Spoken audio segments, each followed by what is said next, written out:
President Zelensky, dear Volodymyr, Prime Minister Shmyhal, Володимире, прем'єр-міністре, Denis, Chairman Stefan Денисе, Chuk, пане голово Ruslan, Верховної Ради, Андрій Єрмак, пане Олексій Андрій Кулеба, Єрмак, пане Олексій Ministers, Кулеба, шановні mayors, пани та панове and міністри, distinguished мери guests, dear та вельми шановні гості, дорогі друзі. Ви знаєте, Європа починається з регіонів, з міст та селищ. І немає кращого місця для того, щоб підкреслити це тут, у цей день, на міжнародному саміті, який було організовано Конгресом регіональних та місцевих влад при президентові Зеленському у цій величній державі Україна. Я дякую вам за ваше запрошення, я дякую за можливість звернутися до вас сьогодні. Оті зображення, які ми бачили з України протягом останніх 806 днів, ці зображення показували руйнування, смерть невинних життів, які було порушено, невинних життів, жінок, дітей та багатьох інших, які були змушені залишити свою домівку і залишити своє старе життя. Але Європа і світ бачила також і мужність українського народу, стійкість перед лицем російської агресії. Ми бачили те, що терор не може залякувати, що жодна кількість бомб не може зруйнувати вашу гідність. І саме тому ваші регіони, ваші міста, ваші селища, ваші мужні воїни і українські герої відомі по всьому світу. І вони будуть продовжувати надихати покоління і покоління людей. Від самого початку цієї жорстокої війни Європейський Союз зрозумів оту роль, яку він має відігравати, оту відповідальність перед вашою країною, перед вашим народом. Ви не тільки боретеся за те, щоб захистити свої домівки і свою територію, ви б'єтеся за те, у що ми віримо, у європейський шлях. Сьогодні це День Європи, і ми розуміємо, що дух Європи, він живий в кожному регіоні, в кожному місті України. Саме тому ми стоїмо разом з вами від самого початку. І ми будемо продовжувати допомагати вам, продовжувати засуджувати агресора, ухвалювати санкції проти Кремля. А також будемо притягувати всіх виконавців воєнних злочинів до відповідальності. Ми будемо надавати дипломатичну, політичну, гуманітарну, фінансову та військову допомогу. Ми будемо продовжувати робити це стільки, скільки буде необхідно. І тут жодне селище не є занадто малим. Жодних зусиль не є занадто малими також.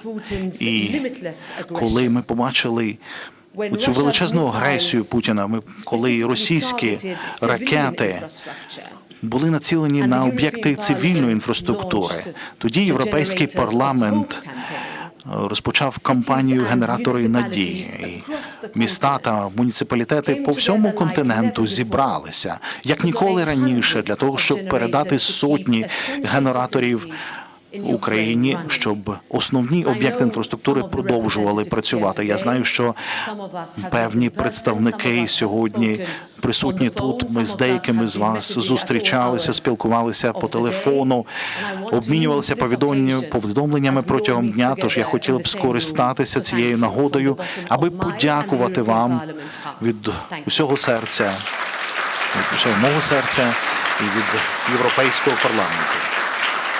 Дякую вам.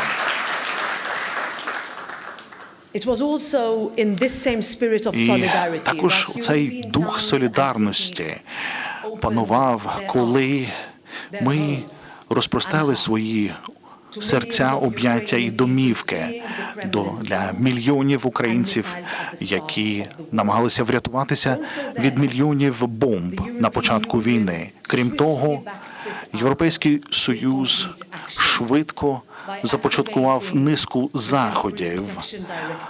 Надали директиву про тимчасовий захист. Ми надали можливість українським людям розбудовувати своє життя, надавши їм доступ до роботи, приміщень, охорони здоров'я, соціальної підтримки та освіти для їх дітей.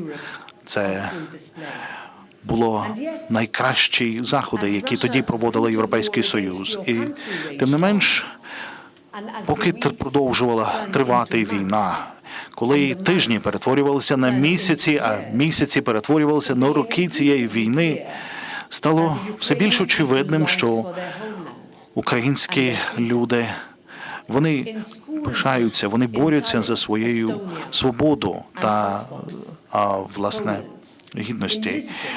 І українські люди в Брюсселі, в Португалії, в Естонії. Я зустрічався з українськими студентами, які говорили про своє прагнення повернутися до України. І я їхала від тих зустрічей, знаєте, з таким тяжким серцем, сповненим емоціями.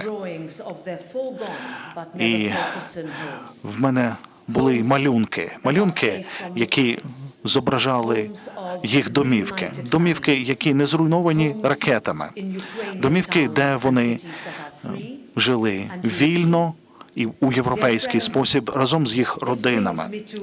Пані та панове, я наближаюся до українського майбутнього як члена Європейського парламенту. Це та обіцянка, яку ми зробили минулого грудня.